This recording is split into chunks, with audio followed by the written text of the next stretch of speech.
क्या आप जानते हैं कि पढ़ते समय हमें नींद क्यों आती है? या फिर क्या आपको पता है कि एरोप्लेन में गहरे नीले या लाल रंग की सीट्स ही क्यों होती हैं? क्या आप जानते हैं कि भारत का वो कौन सा मंदिर है जिसकी परछाई कभी नहीं बनती है? क्या आप जानते हैं कि वो कौन सा देश है जिसकी एक या दो नहीं बल्कि 3 राजधानियां हैं? क्या आप जानते हैं कि दुनिया का पहला रोबोट टीचर किस देश में है जो स्कूली बच्चों को पढ़ाता है? यकीनन आपने आज से पहले इतने अमेजिंग फैक्ट्स नहीं सुने होंगे, इसलिए वीडियो को आखिर तक जरूर देखें। फैक्ट नंबर 1, हमारे देश में ट्रांसजेंडर या तीसरे लिंग को बहुत ही अजीब नजरों के साथ देखा जाता है, जिसकी वजह से इस कैटेगरी से ताल्लुक रखने वाले लोगों को स्कूल से लेकर कॉलेज में पढ़ाई करने में कई दिक्कतों का सामना करना पड़ता है। ऐसे में उत्तर प्रदेश सरकार ने दुनिया का पहला ट्रांसजेंडर विश्वविद्यालय बनाने का फैसला किया है, जो कुशीनगर जिले के फैसला नगर ब्लॉक में बनाया जाएगा। इस विश्वविद्यालय में ट्रांसजेंडर कैटेगरी के सभी लोगों को कक्षा 1 से लेकर ग्रेजुएशन की पढ़ाई मुहैया करवाई जाएगी, जबकि उनके रहने और खाने पीने की व्यवस्था भी विश्वविद्यालय के हॉस्टल में ही होगी। इसके अलावा इस यूनिवर्सिटी में स्टाफ से लेकर टीचर्स और अन्य लोग ट्रांसजेंडर ही होंगे, जो वहाँ पढ़ने वाले बच्चों को हर तरह की शिक्षा मुहैया करवाएंगे। ये यूनिवर्सिटी बहुत ही जल्द बनकर तैयार हो जाएगी, जिसकी वजह से देश के ट्रांसजेंडर समुदाय के लोगों को शिक्षा प्राप्त करने के लिए इधर उधर नहीं भटकना पड़ेगा और न ही लोग उनका मजाक उड़ा पाएंगे। फैक्ट नंबर 2, आज तक आपने कार या बंदूक रखने के लिए लाइसेंस लिया होगा, जो बहुत ही आम बात है, लेकिन क्या आपने कभी रस्सी पर कपड़े सुखाने के लिए लाइसेंस लिया है? नहीं ना। हालांकि अमेरिका के न्यूयॉर्क शहर में अगर किसी व्यक्ति को रस्सी पर कपड़े सुखाने होते हैं तो उसे सबसे पहले लाइसेंस के लिए अर्जी देनी पड़ती है। इस अर्जी के तहत एक फॉर्म भरा जाता है, जिसके बाद एक सरकारी ऑफिसर लाइसेंस की मांग करने वाले व्यक्ति के घर पर विजिट करता है और ये सुनिश्चित करता है कि उसके घर में रस्सी लगाने के लिए पर्याप्त जगह है या नहीं। अगर उस व्यक्ति के घर पर रस्सी बांधने के लिए जगह होती है तो ही उसे रस्सी पर कपड़े सुखाने के लिए लाइसेंस दिया जाता है, और अगर किसी व्यक्ति के घर पर पर्याप्त स्पेस नहीं होता है तो उसके लाइसेंस की अर्जी को तुरंत रिजेक्ट कर दिया जाता है। न्यूयॉर्क में इस कानून को इसलिए फॉलो किया जाता है क्योंकि वहाँ जगह की कमी है। ऐसे में अगर कोई व्यक्ति रस्सी पर कपड़े सुखाना चाहता है तो उसकी वजह से किसी दूसरे व्यक्ति को तकलीफ ना हो, इसलिए कपड़े सुखाने के लिए लाइसेंस जारी किया जाता है। आपको ये जानकर हैरानी होगी कि अगर कोई व्यक्ति लाइसेंस ले लेता है और फिर अपने कपड़े सुखाने वाली जगह को बदल देता है तो उस स्थिति में उसके ऊपर भारी जुर्माना लगाया जाता है। इतना ही नहीं, नियम तोड़ने के जुर्म में उस व्यक्ति का लाइसेंस भी रद्द हो सकता है, जिसकी वजह से वो दोबारा कभी धूप में रस्सी पर कपड़े नहीं सुखा सकता है।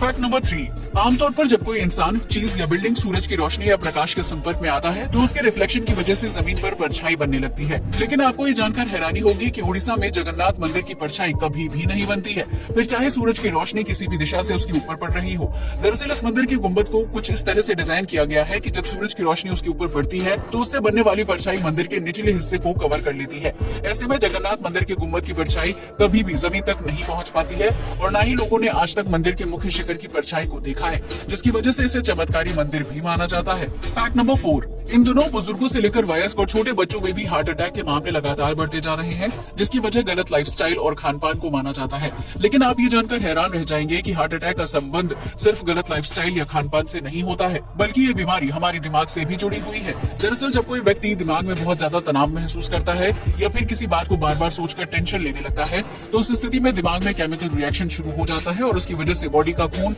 धीरे धीरे गाढ़ा होने लगता है। ऐसे में रक्त धमनियों में खून के थक्के बनने लगते हैं, जो नसों से आसानी से पार नहीं हो पाते हैं और खून में रुकावट पैदा होने लगती है। ऐसे में हार्ट को खून को पंप करने के लिए बहुत ज्यादा काम करना पड़ता है, जिसकी वजह से हार्ट बहुत ज्यादा थक जाता है और एक समय बाद वो अचानक से काम करना बंद कर देता है। उस स्थिति में इंसान को अचानक से हार्ट अटैक आ जाता है और अगर समय पर उसका इलाज ना किया जाए तो संभव है कि पीड़ित की मौत हो जाए। फैक्ट नंबर 5, ये तो हम सभी जानते हैं कि धरती पर एक ऐसा वक्त भी था जब विशालकाय शरीर वाले डायनासोर यहाँ राज करते थे। हालांकि फिर एक उल्कापिंड की टक्कर की वजह से डायनासोर प्रजाति का अंत हो गया था, लेकिन इस प्रजाति से जुड़े अवशेष समय समय पर इंसानों को मिलते रहे हैं। इसी कड़ी में चीन के रहने वाले 10 वर्षीय बच्चे ने तालाब में खेलते खेलते डायनासोर के अंडे खोज निकाले, जो दिखने में पत्थर की तरह लग रहे थे। जब उन अंडों की जाँच की गई तो पता चला कि वो अंडे 66 मिलियन साल पुराने हैं। इतना ही नहीं, वैज्ञानिकों की माने तो उस बच्चे द्वारा खोजे गए अंडे डायनासोर के सभी अवशेषों में सबसे अहम और ताजा है, जिन्हें जांच के बाद म्यूजियम में प्रदर्शनी के लिए रख दिया गया था।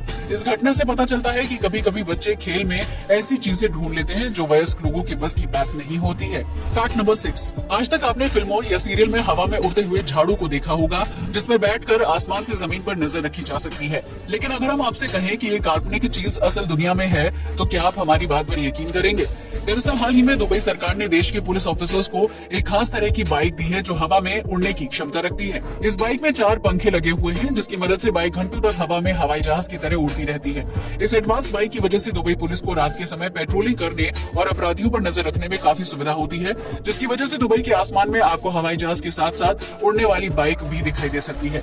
हालांकि इस बाइक को चलाने से पहले पुलिस ऑफिसर्स को कठिन ट्रेनिंग से गुजरना पड़ता है ताकि वो खुद को बैलेंस करते हुए हवा में पेट्रोलिंग के काम को अंजाम दे सके। फैक्ट नंबर 7, ये तो हम सभी जानते हैं कि दुनिया तेजी से आधुनिक होती जा रही है, जिसके तहत देश विदेश में वैज्ञानिक रोबोट तकनीक पर काम कर रहे हैं। लेकिन क्या आप जानते हैं कि दुनिया का पहला रोबोट टीचर किस देश में है जो स्कूली बच्चों को पढ़ाता है? अगर नहीं तो हम आपको बता दें कि दुनिया का पहला रोबोटिक टीचर भारत के बेंगलौर शहर में है, जो इंडस इंटरनेशनल स्कूल में पढ़ाता है। इस रोबोटिक टीचर के अंदर बहुत ही एडवांस फीचर्स को इंस्टॉल किया गया है ताकि ये हर सब्जेक्ट बच्चों को अच्छी तरह से समझा सके। आपको ये जानकर हैरानी होगी कि ये रोबोटिक टीचर महज 5 सेकंड के अंदर किसी भी सवाल का जवाब दे सकता है, जिसकी वजह से आर्टिफिशियल इंटेलिजेंस की दुनिया में नई क्रांति आ गई है। हालांकि ये रोबोट फिलहाल ट्रायल पर है, लेकिन अगर ये प्रयोग सफल हो जाता है तो वो दिन दूर नहीं जब भारतीय स्कूलों में रोबोटिक टीचर पढ़ाने लगेंगे। फैक्ट नंबर 8, अगर आपने कभी प्लेन में सफर किया है तो आप इस बात को अच्छी तरह से जानते होंगे कि प्लेन के अंदर सीटों का रंग आमतौर पर गहरे नीले, लाल या फिर मरून होता है। लेकिन क्या आपने कभी सोचा है कि एरोप्लेन की सीट्स हमेशा गहरे रंग की ही क्यों होती हैं? अगर नहीं तो आज हम इस राज से पर्दा उठा देते हैं। दरअसल गहरे रंग इंसान के दिमाग से तनाव और स्ट्रेस को दूर करने का काम करते हैं, जबकि इस तरह के गहरे नीले या लाल रंग को देखने से दिमाग को शांति का एहसास होता है।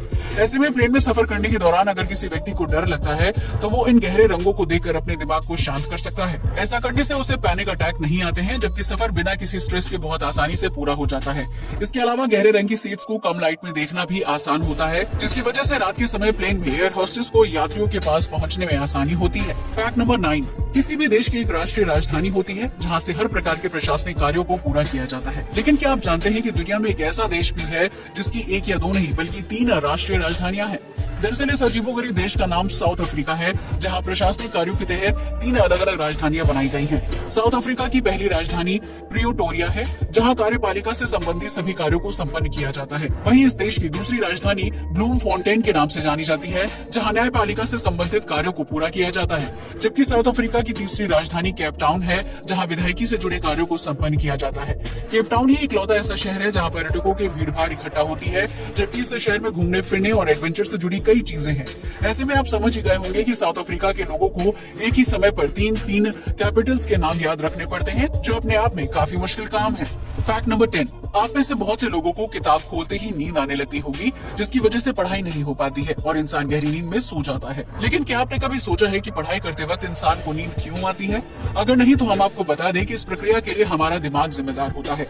दरअसल जब कोई व्यक्ति कुछ नई चीज सुनता या देखता है तो उस स्थिति में हमारे दिमाग को खुशी महसूस होती है। ऐसे में दिमाग में केमिकल रिएक्शन शुरू हो जाता है, जिसकी वजह से डोपामिन नाम का केमिकल बहुत ज्यादा मात्रा में रिलीज होने लगता है। वहीं इसके ठीक उल्टा जब कोई इंसान किताब खोलकर पढ़ने बैठता है तो दिमाग को बिल्कुल भी खुशी का एहसास नहीं होता है। ऐसे में पढ़ाई करते वक्त दिमाग में डोपामिन केमिकल की मात्रा बहुत ही कम हो जाती है, जिसकी वजह से व्यक्ति को आलस महसूस होने लगता है और उसे तेज नींद आने लगती है। ऐसी स्थिति में अगर आप अपना मनपसंद गाना सुन लेते हैं या फिर कोई सीरियल देख लेते हैं तो दिमाग में डोपामिन केमिकल की मात्रा बढ़ने लगती है और इसकी वजह से इंसान की नींद तुरंत भाग जाती है। अब तो आप समझ गए होंगे कि किताब खोलते ही आपको नींद क्यों आती है, क्योंकि आपका दिमाग कुछ एक्साइटिंग करना चाहता है और पढ़ाई काफी बोरिंग होती है। हालांकि जिन लोगों को पढ़ाई लिखाई अच्छी लगती है और उन्हें इसमें मजा आता है, उन लोगों के दिमाग में पढ़ते वक्त भी डोपामिन केमिकल की मात्रा अच्छी बनी रहती है, जिसकी वजह से उन्हें नींद नहीं आती है। आज के लिए बस इतना ही। जय हिंद दोस्तों।